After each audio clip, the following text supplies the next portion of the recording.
What's up guys, it's Scoopman5000. Today we're back for another action figure review. We're looking at the McFarlane Toys DC Multiverse Rebirth Joker. And this guy's just hitting GameStop actually, surprisingly enough. You know, you wait on Amazon and Target and Big Bad Toy Store and all that. GameStop coming out of the blue, and they got all these figures. They got Cyborg, the Flash, and the Joker all hitting. And so I scooped this one up online, and here we are with our first classic comic book Joker from McFarlane. We've gotten White Knight, and we've gotten the Arkham series, but now finally a classic comic book Joker, and also a Joker that goes perfectly with the Dark Knight's metal figures, because while they say this is from DC Rebirth, it is essentially the exact same as he appeared in Dark Knight's metal, which was basically the end of Rebirth. But by this point, we've had quite a few waves of these DC Multiverse figures, so you know what to expect with the packaging. The blue and black, nice big window, you see everything you're going to get. DC Multiverse, the Joker on the bottom. On one side, you got more of the window with his name, and then on the other, it says the Joker DC Rebirth. And then on the back, you get a big-ass close-up shot of the Joker's face. It's the same artwork you're getting on the card. And then on the bottom, it shows you all the Dark Knight's metal figures, as well as the Azrael. But with packaging out of the way, let's get to it and bust out the Joker.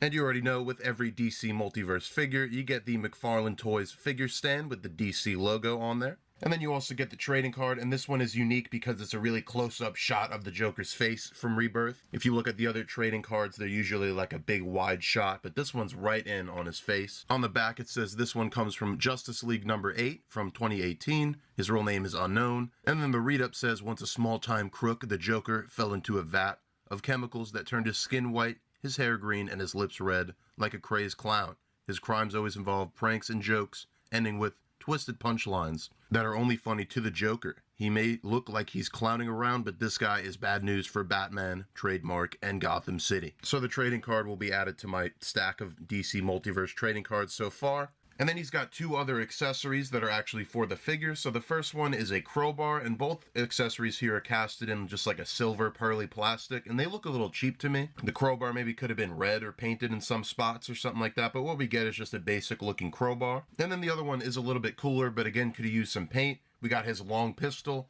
I always think of the Jack Nicholson movie. I'm pretty sure that's where this originates. But obviously it's seeped over into comics, and this is a really cool accessory. It's unique. We don't get it a lot with Joker figures, so I'm glad to have it, but again, just could have used a bit more paint. And that leaves us with the Joker figure, and I wanted to do this before I even got into the figure, because I do notice that he's reusing parts, and I wanted to see just how much is being reused. So you go ahead and bring in the Arkham Asylum Joker, and you could tell by the stance already, it's definitely the legs, but I want to see if anything else was. It actually looks like the hands are reused. With the arms, it's maybe a little bit harder to tell. I think maybe the upper arms are being reused, but the lower arms are new sculpt on this guy. So some creative reuse here. And even like some details like the chain here, like I don't know if the Joker had that in DC Rebirth. I didn't really pay that much attention, I guess. But that's just a unique thing to note. We're getting a closer look at him. We can go ahead always and look at the head sculpt first. And I like the head sculpt that's right out of DC Rebirth, but maybe the paint is just a little weird here. I think it's honestly to do with the teeth being so dark and brown. Like obviously the Joker always has like yellow teeth, especially compared to his stark white skin,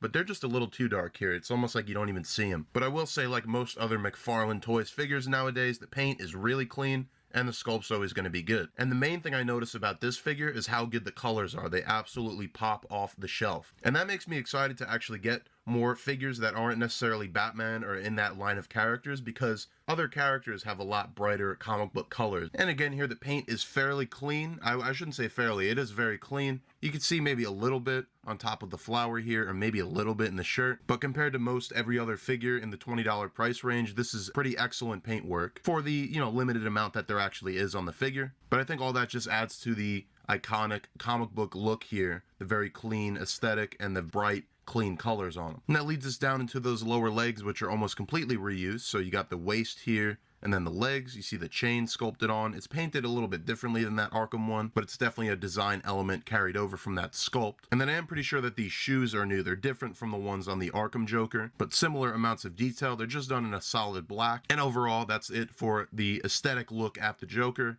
And I think it's really good. I think it's really solid. Looks straight out of the comics, and I think he's going to stand out amongst your other McFarlane DC figures so far, just because we haven't had a lot of bright, colorful figures like that. Going over his articulation, it's going to be similar to that of the Arkham Joker, considering there's some reused parts. So the head has a ball joint in the neck and the head. With that, it doesn't look up too far, but it looks down decently enough. You got all sorts of pivot. I think there's a double ball situation going on in the torso here. This suit piece is just a rubber overlay, and if you bring it up, you can see there's actually some extra sculpt here to kind of compensate for that. But you can see he looks all the way back and pretty far forward as well. So that's what they've been doing for these like suited characters like the Joker and the Batman Who Laughed, where it's a large rubber overlay, but it actually does have decent articulation despite no ab crunch or ab ball. He's got just the slightest butterfly shoulder in there. It's not particularly usable, but it is there. But then he's also got the usual hinge and swivel at the shoulder. He's got the upper bicep cut.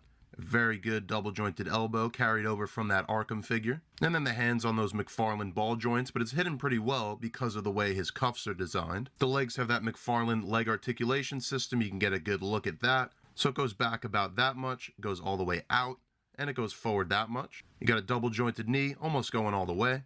And again, those McFarlane ball joints at the feet, as well as the classic toe hinge. And overall, that's going to do it for your look at the Joker. So now we'll go ahead and do my favorite part, and let's do some comparisons. So we brought in the Arkham Joker before. You can get a better look at just how much reuse is here and how much isn't reuse. But obviously, because of the legs and the similar construction, they're going to be standing at a similar height. And then there's that Arkham Batman also. And then here he is with the Detective Comics 1000 Batman and the Batman Who Laughs. And I really like how these two look together. Actually, a lot more than I even expected to. And also, this gives me the vibes of that scene at the end of Dark Knight's Metal when Batman does the one thing Batman Who Laughs wouldn't expect, and that's teaming up with the Joker to take him down. So that's another cool moment you could recreate with these figures. But again, this Detective Comics Batman with this Joker looks really excellent together, and I couldn't be happier with that. And then for some more DC Multiverse Batman figures, we got the White Knight Batman, as well as the Nightwing figure.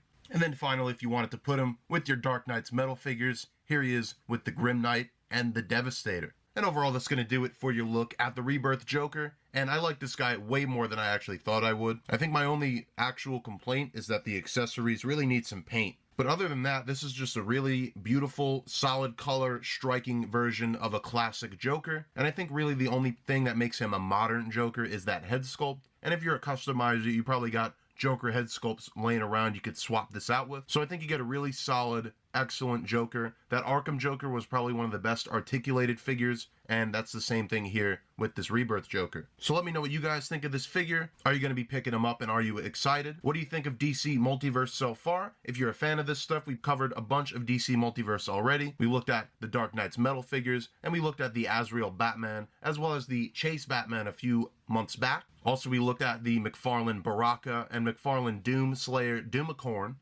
So plenty of McFarlane action going on this channel, and that's not going to stop anytime soon. We got the Cyborg, the Flash, the Merciless Wave, the Todd McFarlane collection figures, all that stuff, Mortal Kombat, all that stuff's going to be coming to this channel. So if you're a fan of that and then also other action figure reviews, you know where to stay right here on this channel. I'm going to be posting some figure photography with this guy over at Instagram, scoopman_5000, so make sure you go check that out. And I'm going to leave it off with some photos on this video. And until next time, I'll see you guys in the next action figure review.